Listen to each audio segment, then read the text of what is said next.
Have you ever felt overlooked, stuck in a place where no one sees your potential? David's story begins right there. Not in a palace, not on a battlefield, but in a quiet, lonely field. He wasn't the son anyone expected to be great. He wasn't trained for war or groomed for leadership. He was just a boy with a shepherd as staff in his hand and a song of worship in his heart. While his brothers were paraded before the prophet Samuel, David was out with the sheep, fighting off lions and bears in secret battles that no one saw or applauded. But what others ignored, God watched closely. The very place that made David invisible to men made him visible to God. When Samuel realized none of Jesse's sons were the one, they finally sent for David. He arrived dusty, young, and completely unqualified by human standards. Yet, the moment the anointing oil touched his head, heaven endorsed him as king, long before Israel ever would. But here's the thing, being anointed didn't mean he immediately got the throne. It actually led him right back to the fields, back to his ordinary duties, back to the sheep. David's rise wasn't about sudden glory, it was about disciplined obedience. It was about private faithfulness long before he received public recognition. This is a powerful lesson for all of us.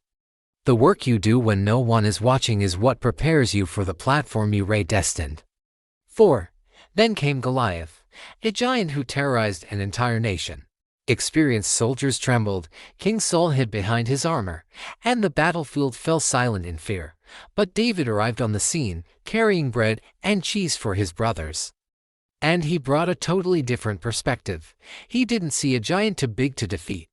He saw a target too big to miss. What everyone else called an impossible challenge, David recognized as a perfect opportunity for God's name to be honored. With one stone, he didn't just defeat a giant, he silenced intimidation and restored faith to a whole nation. But that incredible victory came with a price. It sparked King Saul's jealousy. The king who should have celebrated David became the very man who hunted him. David's journey to the throne was filled with pain, betrayal, exile, false accusations, and years spent hiding in caves. The promise of kingship looked farther away than ever, yet every single trial shaped him, every cave became a classroom, every betrayal refined his character, and every narrow escape taught him restraint. There were moments when Saul was completely vulnerable, and David could have easily taken the crown by force, but he refused. His reverence for God mattered more than his own ambition. He chose to wait on God's timing, not his own, and this incredible restraint, this deep integrity, was the very thing that truly qualified him to rule. When Saul finally fell and the nation needed a leader, David was ready. He didn't walk onto the throne as a man who clawed his way to power, but as one who had been patiently prepared and tested. He was mature, proven, and trusted by heaven. David's journey from shepherd to sovereign wasn't just a lucky break. It was the result of unseen discipline, quiet integrity, and an unwavering dependence on God. His story is a powerful reminder for us today. Your destiny doesn't begin in the spotlight, but in the hidden places of faithfulness. True promotion doesn't come from people. It comes from God, who sees how you handle the small things when no one else is looking. David didn't chase the throne came looking for him. Thanks for watching. If this story encouraged you, don't forget to like and subscribe for more content like this. See you in the next video. The Valley of Elah. It was supposed to be a battlefield for armies, but it became a stage where God exposed fear and revealed faith. Picture this: the Israelites stood on one hill, the Philistines on the other. And in the valley between them, a giant waited and moved, undefeated and unchallenged. His name was Goliath, and for 40 days, his voice echoed, mocking Israel and their God. He stepped out every morning and every evening, demanding a champion to fight him, and for 40 days, the entire army of Israel, including their king, stepped back in fear. Saul, the tallest man in Israel, the one chosen to lead, remained silent. His soldiers, hardened by years of battle, lost their courage. The valley became a prison of intimidation. Then, a young shepherd boy named David arrived. He wasn't there as a soldier. He had no armor, no formal training, and no war strategy. He was just a messenger, carrying bread and cheese for his brothers on the front lines. But while other men carried Supplies. David carried something far more powerful: conviction. He heard the giant's taunts, he saw the army's terror, and he immediately understood the real issue. This wasn't just about a battle for land, it was about defending God's honor. David's anger wasn't driven by youthful pride, it was righteous. He asked the question everyone else was too afraid to ask: who is this uncircumcised Philistine that he should defy the armies of the living God?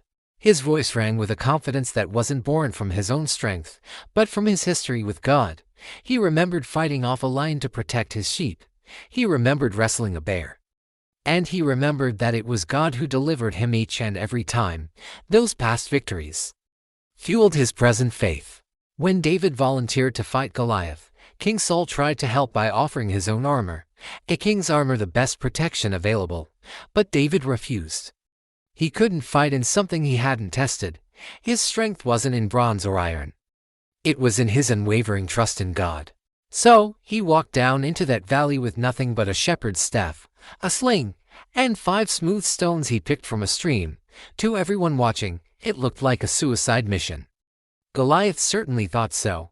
He laughed when he saw the boy approaching. He cursed him and mocked him, promising to feed his flesh to the birds. But David didn't flinch. His response became one of the most powerful declarations of faith ever spoken. You come against me with sword and spear and javelin, but I come against you in the name of the Lord Almighty, the God of the armies of Israel, whom you have defied. In that single sentence, David reframed the entire battle. It was no longer a boy versus a giant. It was God versus intimidation. The fight was won before the stone was ever thrown. The moment David released that stone from his sling, everything changed. The valley that had echoed with Goliath's threats now heard the sound of his defeat. The stone struck the giant's forehead, and the enemy who had silenced an entire nation became silent himself. In that moment, a defeated army regained its courage. A shepherd boy became a hero, and God proved, once again, that he doesn't need human strength to demonstrate his divine power. The victory didn't come from size, training, or weapons. It came from perspective. The army of Israel saw a giant and stepped back. David saw God and stepped forward. The story of the Valley of Elah teaches us a timeless truth. Giants fall when someone refuses to let fear speak louder than faith. A boy silenced a giant not because he was extraordinary, but because he served an extraordinary God who never fails. Every generation has its valley. Every person has their own Goliath. And they all fall the same way when faith finally walks down to face the fear and speaks with God-given authority. Thanks for watching. If this story encouraged you, please like and subscribe for more content just like this. See you in the next video. The house of Jesse was a flurry of activity. Unexpected guests had arrived, and there was an undeniable urgency in the prophet Samuel's eyes. A sacrifice was being prepared. Yet no one truly understood why he had come to Bethlehem. Israel knew one thing for certain: when a prophet walks into your city carrying a horn of oil, heaven is about to interrupt normal life. But even with that knowledge, not a single person imagined that God's choice for Israel as future king wasn't he even in the room. Jesse lined up his sons. They were strong, tall, and impressive. Eliab, the oldest, stepped forward first, looking every inch a leader. Even the great prophet Samuel was convinced, thinking, surely this is the Lord's anointed. But God stopped him with a quiet, powerful rebuke. Do not look at his appearance or his height, for I have rejected him. Man looks at the outward appearance, but the Lord looks at the heart. One by one, Jesse's sons passed before the prophet, and one by one, heaven said no. A strange silence fell over the room. 7 sons presented, and still no confirmation. The oil remained in the horn. Something was missing. Someone was missing. Samuel then asked the uncomfortable question Jesse clearly never expected: are these all your sons? That single question exposed what the family had overlooked. The one God wanted wasn't considered important enough to be summoned, valued, or even presented. He was outside, with the sheep. David finally arrived, smelling of the field, sunburnt from long days tending the flock, and completely out of place among his polished older brothers. But the moment he stepped into the room, Heaven stood at attention. God's voice was clear and immediate. Rise, anoint him. For this is the one. There, in that small, private room, with only his family as witnesses, Samuel poured the consecrated oil on David's head. And the Spirit of the Lord rushed upon him, not with a loud announcement or public applause, but with quiet, divine certainty. Yet, what happened next is crucial. David didn't immediately go to the palace to claim a throne. He went back to the sheep. The secret of his calling remained hidden while he returned to the mundane tasks of feeding, watching, and protecting his flock. There was no crown, no royal garments. Just a boy carrying an anointing that nobody else understood. But heaven understood. Something profound had shifted in the spiritual realm. The boy who tended sheep now carried the spirit of a king. His harp playing began to carry a divine weight, an authority that could soothe a tormented soul. His courage in the field, fighting off lions and bears, was no longer just survival, it was training for future battles. His private worship in the hills of Bethlehem carried an authority that echoed far beyond what anyone could hear. This proves that hidden seasons are never wasted seasons. David was being shaped in private for a destiny that others couldn't yet see. Then came the moments of revelation. First, the palace called for him not as a king, but as a musician. The anointing on him brought peace to the troubled King Saul. And the boy who was ignored at home suddenly became indispensable in the king's court. Then came Goliath. The giant didn't reveal David's strength. He exposed David's anointing. What God had placed on him in secret now operated in full, undeniable power. The courage, clarity, and confidence that had been growing quietly now stood openly before two armies. Israel didn't see a shepherd boy. They saw a deliverer. When Goliath fell, the secret anointing became a public demonstration of God's power. But even then, the full revelation took years of running, hiding, and waiting. Years where God continued to refine him. Because when God anoints you in secret, he also develops you in secret. By the time David finally sat on the throne, he was no longer just a shepherd boy with oil on his face. He was a king shaped by battles, tested in caves, humbled through waiting, and strengthened by God's constant presence. His journey reveals a powerful truth. God often anoints you long before he reveals you. The world may not see your preparation, your private struggles, or your hidden victories. But heaven sees it all. And when the time is right, the same God who chose you in secret will present you in public with undeniable power. David's story is a timeless reminder. God may start your destiny in a quiet, hidden place, but he never intends for you to stay hidden forever. When the time is right, what he placed on you in silence will speak loudly for all the world to hear. Thanks for watching. Have you ever felt like you've been pushed into a corner, hiding from the world? Betrayed, hunted, misunderstood? That's exactly where David found himself. He wasn't a celebrated hero or a king on a throne. He was a fugitive, running from the very man who once loved his music, King Saul. The palace that had been his home became a deadly trap, so he ran. But where did he run? Not to a grand fortress or another bustling city. He ran to a cave. The cave of Adullam. Imagine this place, a dark, rugged hollow carved into a lonely hillside. It doesn't sound like a place where destiny is born, does it? But this is where God began to shape something far greater than just a future king. It's where a movement began.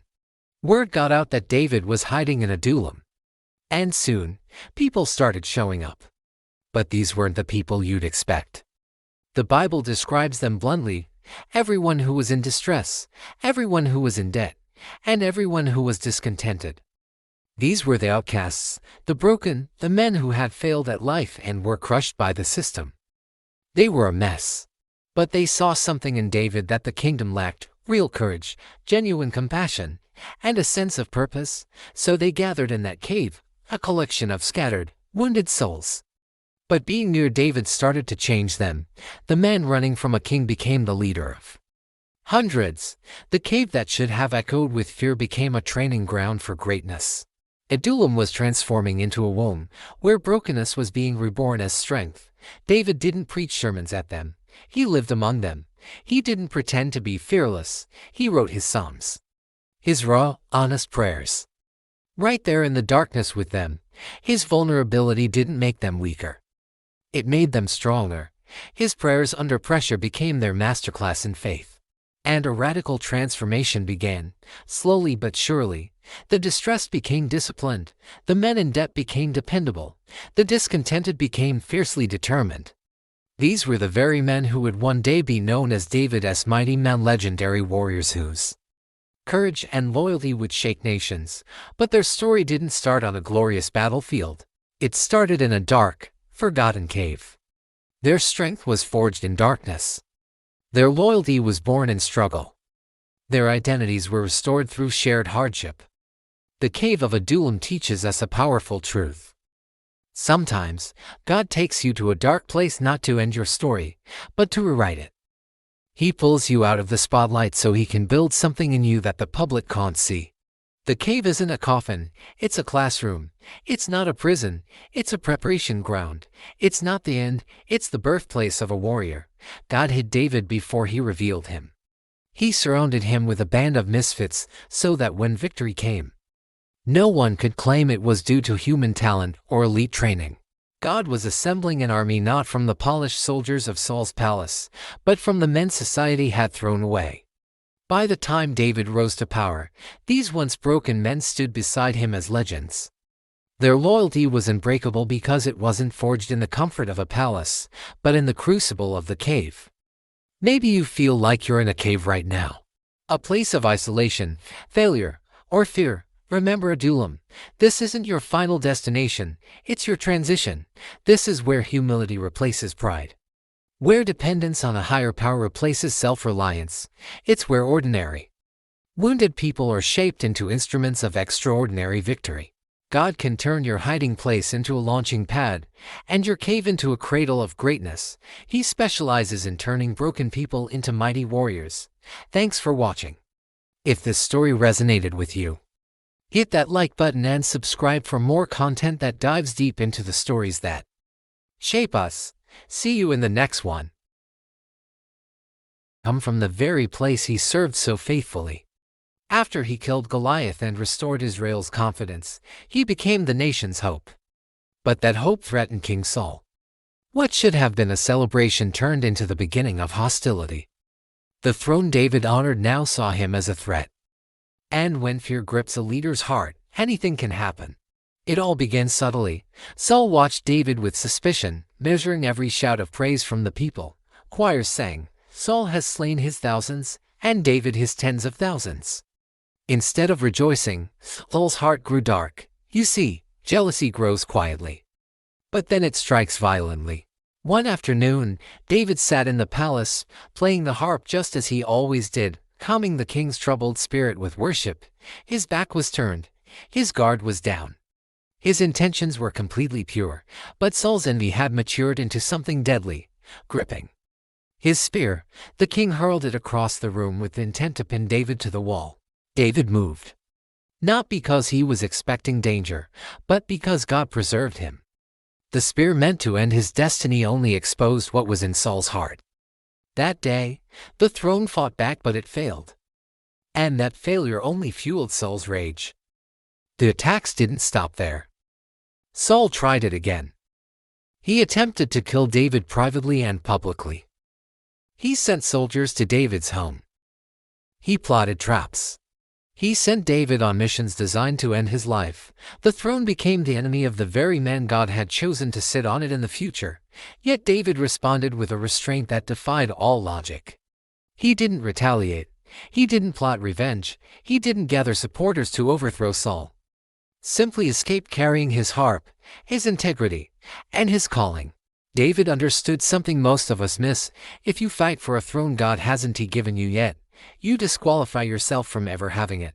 As the attacks increased, God elevated David's character, while Saul used weapons. David used wisdom, while Saul followed demons of insecurity. David followed the Spirit of God, while Saul threw spears. David wrote psalms. The throne fought with fear, David fought with patience, and patience proved to be much, much stronger. There came a day when Saul entered a cave to rest, unaware that David and his men were hiding deeper. Inside, The same man who threw spears now lay vulnerable, at David's mercy. His men urged him, "Strike now, and the chase claim the throne," but David refused.